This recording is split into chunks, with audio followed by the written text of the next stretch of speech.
తెలంగాణలో తీన్మార్ సావిత్రి అంటే అందరికీ గుర్తొచ్చే పేరు యాంకర్ శివజ్యోతి.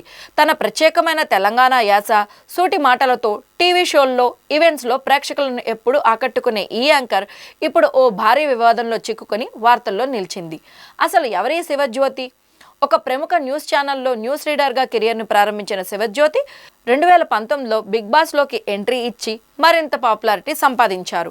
ఆ తర్వాత పలు టీవీ ప్రోగ్రాంలు, ఈవెంట్లతో పాటు జ్యోతక్క అనే యూట్యూబ్ ఛానల్ ద్వారా కూడా ప్రేక్షకులతో కనెక్ట్ అవుతున్నారు. కానీ తాజాగా ఆమె చేసిన వ్యాఖ్యలు భారీ దుమారాన్ని రేపాయి.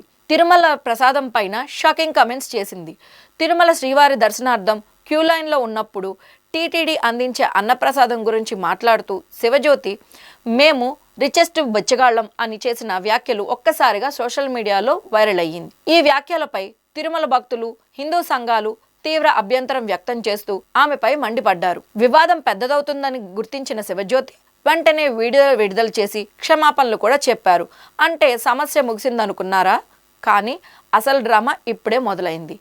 ఈ సమయంలోనే టీటీడీ కీలక నిర్ణయం తీసుకున్నట్లుగా సోషల్ మీడియాలో ఒక వార్త వైరల్ అవుతోంది.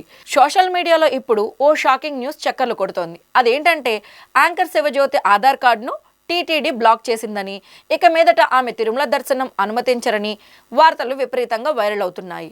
వివరాల ప్రకారం శ్రీవారి ప్రసాదాన్ని అవహేళన చేసినందుకు క్షమాపణలు చెప్పినా వదిలిపెట్టకుండా టీటీడీ చర్యలు తీసుకుందని సోషల్ మీడియా పోస్టులు చెబుతున్నాయి. ఈ వార్తలతో హిందూ సంఘాలు కూడా ఆనందం వ్యక్తం చేస్తూ టీటీడీ సరైన నిర్ణయం తీసుకుంది అంటూ కామెంట్స్ చేస్తున్నారు. మరి అసలు నిజం ఏంటి? ఆధార్ బ్లాక్ నిజమేనా లేక సోషల్ మీడియా రూమర్లా అనేది మనం వేచి చూడాలి. మరి ఇలాంటి ఇంట్రెస్టింగ్ వీడియోస్ కోసం ఈ వీడియోని లైక్ చేసేయండి, కమెంట్ చేసేయండి అండ్ మా ఛానల్ని సబ్స్క్రైబ్ చేయడం మర్చిపోకండి.